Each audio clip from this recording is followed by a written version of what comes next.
대적이 주는 의외의 유익들, 대적이 주는 의외의 유익들이란 제목으로 하나님 말씀 증거하도록 하겠습니다. 17장과 18장을 보면요, 두 부류의 사람들을 만나게 되는데 광야 생활에서 두 부류의 사람을 만납니다. 17장은 대적이고 18장은 친구를 만납니다. 그런데 하나님이 함께하는 사람, 특별히 우리 합력하여 선을 이룬다 그러죠. 로마서 8장 28절에 의하면 하나님을 사랑하는 자, 또 뜻대로 부르심을 입은 자, 사명받은 사람은 모든 것이 합력하여 선을 이룬다. 17장에 대적을 만나도 유익을 얻고요, 친구를 만나면 물론 유익을 얻죠. 합력하여 선을 이룬다는 것에 대한 정의를 기록했죠. 하나님께서는 어떤 재료를 가지고든 목적을 이루실 수 있다. 그러니까 우리 인생 가운데 목적을 이루기 위해서는 우리가 생각하는 뭐 좋은 거나 나쁜 거 이거 관계없이 하나님은 다 이루신다는 거예요. 그걸 보여주는 게 출애굽기 18장, 17장입니다. 대적을 통해서도 유익을 주시고 친구를 통해서도 유익을 주신다는 것입니다. 그런 의미에서 오늘은 대적이 주는 유익들을 한번 살펴봤으면 좋겠어요. 뭐 내용은 다 아시죠? 뭐 아말렉이라는 최초의 광야에서의 전쟁을 벌입니다. 전투를 벌이는데 산꼭대기에 모세가 올라가서 뭐 기도하면 손들면 이기고, 뭐 밑에서 여호수아가 손 내리면 지더라. 뭐 그래서 여호와 니시, 여호와의 승리, 그런 사건입니다. 내용은 잘 압니다. 여기서 대적이 주는 유익이란 측면에서 한번 살펴봤으면 좋겠어요. 우리도 인생 가운데 원치 않는 대적들이 오잖아요. 그럼 이게 무슨 시험거리인가, 무슨 고난인가, 이런 게 왜 내 인생에 와가지고 나를 이렇게 괴롭히나, 이렇게만 생각하지 말고 하나님께서는 합력하여 선을 이루시는 분이라니까요. 좋으니까 주신 거죠. 그걸 통해서 유익을 얻으면 돼요. 그러니까 뭐든지 하나님을 사랑하고 하나님께 가까이 가는 태도만 있으면 다 유익이 돼버립니다. 내 인생에 나쁜 게 하나도 없어요. 뛰어난 항해사는 순풍을 통해서도 전진하지만 그 범선 크게 나왔을 때 기술이 뭐냐면 역풍을 통해서도 이게 기어같이 반대로 연결시키면 앞으로 전진할 수 있어요. 그게 범선의 원리가 아니었어요? 대양 항해가 가능한 거. 옛날에 바람에 방향대로만 갈 수밖에 없었는데 이제 바람을 역이용할 수 있는 그 기어 때문에 그러죠. 반대 기어를 만들어 가지고 바람을 반대로 이렇게 이용할 수 있는 힘을 기르니까 어떤 힘이든 괜찮죠. 바람만 불면 가는 거예요. 뭐 이게 순풍이 불든 역풍이 불든 바람만 불면은 전진할 수 있는 방법을 발견했습니다. 그게 중요한 거죠. 우리 인생도 그래요. 어떤 거든 간에 바람만 불면 돼요. 대적이 오든 친구가 오든 뭐 환경의 변화만 있으면 합력하여 선을 이루게 된다라는 것입니다. 첫 번째 대적이 주는 유익이 뭐였냐면 이스라엘 백성들이 고질적인 문제가 뭐냐면 원망과 불평이었어요. 맨날 걸핏하면 원망하고 불평하고. 그런데 이 아말렉과의 전투 이후에 원망이 사라져요. 참 묘하죠. 평탄할 때 찬송이 나오고 어려움이 올 때 원망 불평할 것 같은데 반대입니다. 아무 대적이 없을 때 원망 불평을 하고요, 오히려 궁시렁대는 게 있는데 대적이 오면 원망 불평이 싹 사라져 버리더라는 것입니다. 왜 그럴까요? 왜 그럴까요? 평탄할 때는요, 없는 게 보이는 거예요. 그냥 주시는 건 다 당연한 거예요. 그죠? 다 당연한 거고 없는 거, 불편한 거 이런 것만 보이는 거예요. 그래서 뭐 환경이 좋을 때 보면 여기는 왜 수건이 없어? 왜 여기는 비누가 없어? 근데 아무것도 없는데 한번 가보세요. 그럼 여기는 물도 있네? 여기는 뜨거운 물도 나오네? 그러니까 달라지는 거죠. 이게 아예 아무것도 없을 땐 있는 거에 대해서 감사를 드리고 있는 거 골라내면 뭐 3가지가 감사, 4가지 감사 막 나오는 거예요, 그때. 근데 모든 게 조건이 다 마련이 되어지면은 그걸 당연시 하는 거예요, 당연시. 그래서 은혜에 대해서 이게 당연시 하는 거, 이게 얼마나 무서운지 아십니까? 이게 당연한 게 아닌데, 이게 은혜고 축복인데 그걸 당연시 해버려요. 그러니까 없는 걸 찾아내죠. 상대 비교해서 나는 이게 없다 저게 없다. 그래서 이스라엘 백성들이 이 감사와 찬송이 나왔던 게 언제냐면 이 고난 이후에, 광야 시험 이후에 막 찬송이 나오기 시작하고 감격이 나오기 시작하더라는 것입니다. 다윗의 인생, 시편을 보십시오. 다윗만큼 찬송하고 감사 많이 했던 인생도 없죠. 다윗이 평탄했습니까? 다윗의 삶은요, 광야 생활이었고 도망자의 삶이었고 가장 피곤한 인생이었어요. 그런데 그는 하나님이 주신 걸 보잖아요. 시편을 한번 잘 읽어봐요. 당연히 여기는 게 없어요. 광야니까 없는 게, 광야는 없음 아니에요. 없음. nothingness가 광야 아닙니까? 아무것도 없잖아요. 없는 데서 한 가지 하나님께서 주신 것들을 몸으로 느끼기 시작한다고요. 그래서 감사의 사람이 되더라는 것입니다. 우리도 이 대적의 상황 가운데서 배워야 될 게 감사와 감격을 배워야 되는 거예요. 이게 대적이 주는 유익입니다. 하나님께서 이런 것들로 회복시켜 주신다는 것입니다. 그래서 부잣집에서 효자 안 나오는데 가난한 집에서 효자 나온다는 이유가 뭐냐? 가난한 집이니까 없잖아요. 그러니까 부모님이 주신 거에 대한 은혜만 생각하는 거예요. 교회도 마찬가지입니다. 이렇게 마음이 가난한 백성들에게서부터 효자, 충성하는 종이 나오는 거예요. 그리고 감사와 감격이 있다는 것입니다. 오늘도 나의 삶의 대적을 통해서 하나님이 주신 것들을 바라보고 이런 감사와 감격으로 우리 삶의 이 터닝 포인트를 마련할 수 있는 우리 믿음의 종 되기를 바랍니다. 두 번째로 대적이 주는 유익이 뭐냐 하면 적극적인 모습이 된다는 거예요. 이게 죽치고 앉아서 수동적인 모습이 아니라 적극적인 모습이 된다는 것입니다. 여기서 교회의 조직 원리가 하나 나오는데 9절을 보시면요. 모세가 여호수아에게 이르되 우리를 위하여 사람들을 택하여 나가서 아말렉과 싸우라 그랬어요. 여기 보니까 그 여호수아를 임명한 거예요. 전투 사령관으로. 그런데 조직은 모세가 한 게 아니라 여호수아가 있습니다. 여호수아 한 사람만 세워놓고 네가 사람을 택하여 나가서 싸우라 이거예요. 그러니까 교회에서도 이게 보면은 이게 중앙에서 뭐 이렇게 팀을 다 짜줘가지고 이렇게 팀이 있으니까 여기 누구 리더 세워서 네가 싸워 이러는 게 힘이 센 게 아니고요. 하나님은 사람을 통해서 일하잖아요. 정말 하나님 앞에 충성들은 사람을 세워서 네가 사람 모아서 싸워 이게 맞는 거예요 사실은.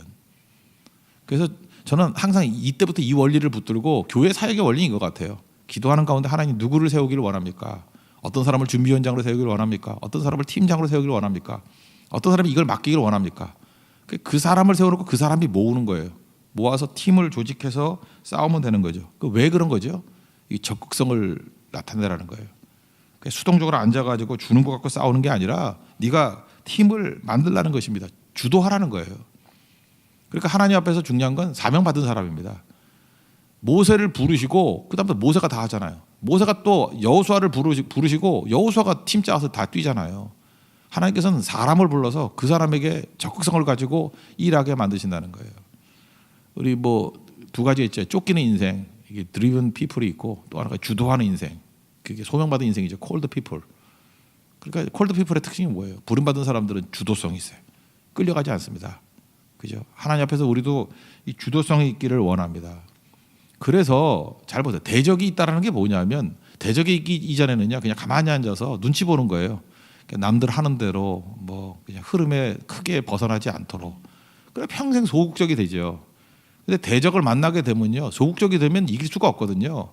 그래서 적극적으로 주님 내가 무엇을 해야 되겠습니까? 그냥 나서게 되고 사람 모으게 되고 그래서 하나님 앞에서 큰 인생이 되게 만드는 거예요. 그러니까 대적이 우리를 크게 만드는 겁니다. 대적 없으면 누가 이렇게 커지겠어요? 한나도 보세요. 한나가 뭐 때문에 기도하겠어요. 남편 사랑받고 뭐 유복하고 한데 그냥 평범한 아주마로 죽었을 건데 대적이 생기잖아요. 대적이 본인 나라는 대적이 있고 애도 못 나고 고난도 없고 뭐 고난 플러스 대적 원래 그 같이 오는 거니까. 그래서 우리도 지금 그 성경의 이름 가운데 한나만큼 이름 많은 데가 어디 있어요? 우리 교도 한나가 한 4명쯤 되는 것 같은데 이 한나 저 한나 뭐 위 한나 아래 한나 뭐 되게 많잖아요. 그죠? 그 이유가 뭐예요? 그 멋있다는 거 아니에요. 여자가 멋있다. 그죠? 왜 멋있어요? 그 고난과 대적을 기도로 극복하는 위인 되는 거 아니에요. 적극적인 여인. 그러니까 한나가 뭐 설친 게 있어요. 근데 적극적인 기도를 통해서 흐름을 바꿔 역사의 흐름을. 이 사무엘서가 메시아 왕국이 시작되는 거 아니에요. 다윗 왕국이 어떻게 시작되느냐. 사무엘 때부터 시작됐다. 사무엘은 누구로부터 시작되느냐. 한나로부터 시작됐다는 거예요. 한나는 정말 위대한 거예요. 장차 예수님이 오실 거를 예비하는 어떤 출발이에요. 출발. 한나의 고난부터 시작했어요. 한나의 대적부터 시작했어요. 우리도 마찬가지라는 것입니다. 하나님께서 대적이라고 생각하지 말고 하나님 나라의 크나큰 일을 위해서 우리를 부르셨다. called people이 적극성이거든요. 그래서 하나님의 부르심을 입고 적극적으로 뛰는 하나님 백성 되기를 바랍니다. 그래서 우리 임진왜란 때도 보세요. 요즘에 제가 임진왜란 사를 좀 자세히 보고 있는데 관군은요 일본과 맞닥뜨려서 이긴 적이 별로 없어. 관군은 그게 참 이상하죠. 관군은 이유가 뭘까요? 소극적이잖아요. 뭐 이렇게 끌려온 사람들 아니에요. 근데 소위 말하는 의병들은 그게 오를 있잖아요. 이게 명분과 자발성이거든요. 의병은 누가 시키는 거 아니잖아요. 자기가 자발성을 가지고 적극적으로 일어나는 거 아니에요. 그래서 의병이 조선 살린 거예요. 우리 한국에는 의병 의식이 있어요. 그래서 좋은 지도자는요 모든 백성들을 의병 의식 갖게 만드는 거예요. 의병. 그죠? 명분과 의료를 가지고 이렇게 자발적으로 일어나게 만들면 정말 우리 민족과 강한 민족이 없어요. 의병 의식. 우리 전통을 의병에서 찾아야 돼요.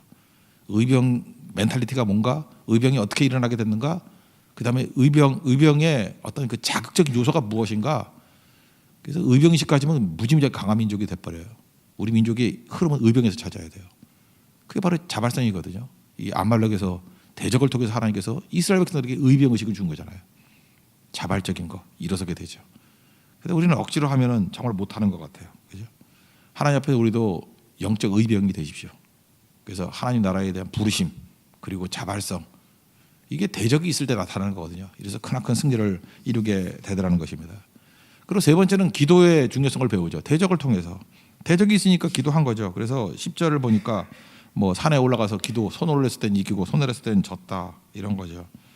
그러니까 하나님 앞에서 우리 기도할 때 또 피곤하니까 옆에서 동역자들이 있었고 기도는 같이 하는 거구나 이런 게 우리에게 중요한 메시지로 다가옵니다. 기도가 어떤 능력이 있느냐면요. 그냥 어떤 상황이 되든 간에 한 사람이 먼저 강하게 기도하면 됩니다. 기도하면은 한번 생각을 해보세요. 기도하면은 하나님께서 도와주셔서 변화가 된다. 그것도 있지만 상대가 변화가 안 된다 그러면 기도를 간절히 하면 누가 변화가 되냐면 기도하는 내가 변화가 되는 거예요. 내가. 그러면 이러잖아요. 뭐 상대는 변화 안 되고 맨날 나만 변화되면 뭐 합니까? 근데 힘과 관계, 이 물리학적으로 한번 보세요. 힘이라는 건요. 이 관계라는 것은 한쪽이 변화되면 상대도 변화되게 돼 있어요. 그러니까 상대를 변화시키려고 그러지 말고 내가 변화되면 나만 변화될 리가 없어요. 상대도 변화되게 돼 있다니까. 이렇게 팽팽한 힘이 맞대고 있었는데 내가 힘이 싹 죽어버려. 내가 이렇게 겸손해져 버려. 그럼 상대가 기우뚱하고 넘어지든지 뒤로 넘어져야 넘어지는 건가요? 앞으로 넘어져도 넘어지는 거지. 나를 공격하려고 하다가 내가 힘을 싹 빼버리면 앞으로 넘어져도 깨지는 거고요. 내가 힘이 세가지고 확 밀어서 뒤로 넘어져도 깨지는 거지만 일단 중요한 건 주도권이 내게 있는 거예요. 내가 변화가 되면 상대도 변화가 될 수밖에 없어요. 금년에 태풍이 많고 뭐 이랬던 이유가 뭐라 그래요? 그 태풍이 일어나는 필리핀 그 해상에 수온이 올라갔다 그러잖아요. 필리핀이 뭐 우리나라나 일본에 뭐 핵구지 하려고 그런 게 없었잖아요. 그 자기가 뜨거워진 거야. 자기가 뜨거워졌더니 일본도 변화가 되고 우리 한국도 영향을 받고 그러잖아요. 그러니까 이게 똑같은 거라고요. 그 양쪽이 다 변화되고 다 변화돼야만 변화되는 게 아니고 내가 변화돼도 변화가 되는 겁니다. 그래서 여러분들 어떤 그 답답한 환경 가운데 있을 때 기도하면요. 대부분 흐름이 그래요. 하나님이 상대를 변화시키기보다는 나를 변화시켜요. 나를 변화시켜서 내가 뭐 이렇게 커지든지 아니면 뭐 엎드리든지 하여튼 내가 뭔가 이렇게 상황이 변화가 되면 전체 판도가 다 바뀌어버려요. 도미노 같이. 하나님께서 그렇게 일하시는 거예요. 그래서 궁극적으로 그냥 변화가 되는 게 아니라 목적이 있는 변화가 된다니까요. 하나님이 뜻하신 일들이 교묘하게 이루어져요. 그래서 결국은 하나님의 뜻이 마침내 이루어지더라. 그게 하나님이 일하시는 방법입니다. 그래서 무조건입니다. 기도하는 백성이 있을 때 변화가 나타나요. 분명해요. 교회에서 기도 운동이 벌어지잖아요. 그런 변화가 나타나요. 이거는 그 교회로 머무르지 않아요.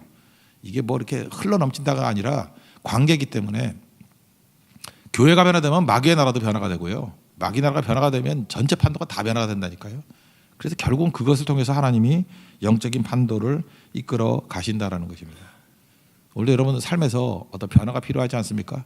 기도, 충만한 기도를 통해서 이 변화를 일으키는 출발이 되는 하나님 백성 되기를 바랍니다. 한 가지가 더 있죠.